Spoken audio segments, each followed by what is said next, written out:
Hi, it's Tim and Shana from Beastanetics. Shana's taking a nap, but she's going to show you the Sphinx Pose, which is actually an excellent exercise for your posterior chain.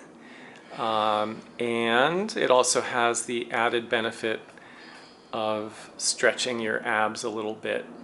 So this is probably the most basic position to start working low back, and there's going to be some activation of the glutes and the hamstrings, a little bit of work at the shoulders as well, and as I mentioned, a little bit of a stretch at the abs. So the setup is you're lying face down, and you are then positioning your elbows under your shoulders. Your palms are face down. So let's see, I'm going to have Shana, bring her elbows maybe an inch back or so. That's about right. Looks about right.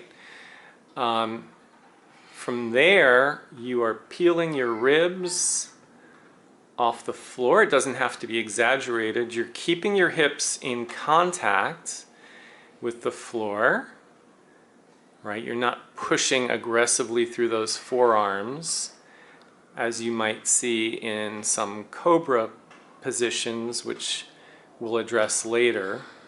Your neck is with your spine, and you're just hanging out. Shana's got her feet are extended. She's not tucking her toes, which is fine. And her feet are about hip width. And she's breathing nice and relaxed. And that's it. It's just a very gentle starting position to activate the spinal extensors, and again getting a little bit into the glutes and the hamstrings. In Beastanetics, we'll hold this as long as it's not uncomfortable for 45 seconds. But obviously if it was getting uncomfortable, or if there was any pain, you would come out of it. Just stretch out, relax, breathe, and either come back into it or take a break. Really, really simple. It's a nice name. It does look like a sphinx.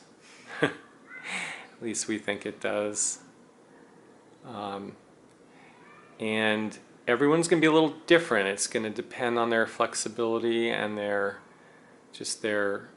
structure as to whether you see a lot of elevation.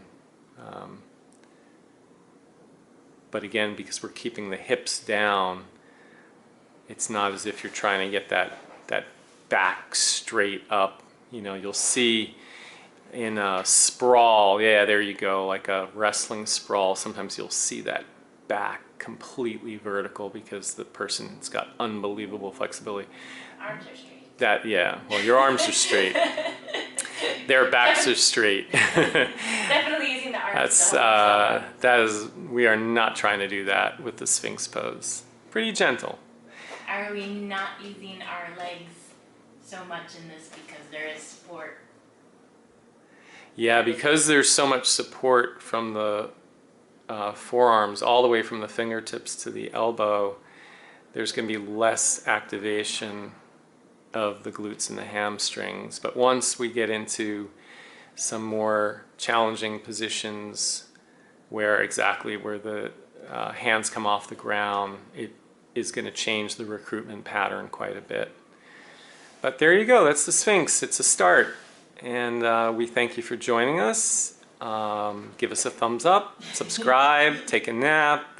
Got questions, jot them down in the comments below and we will answer them. We'll see you next time, guys.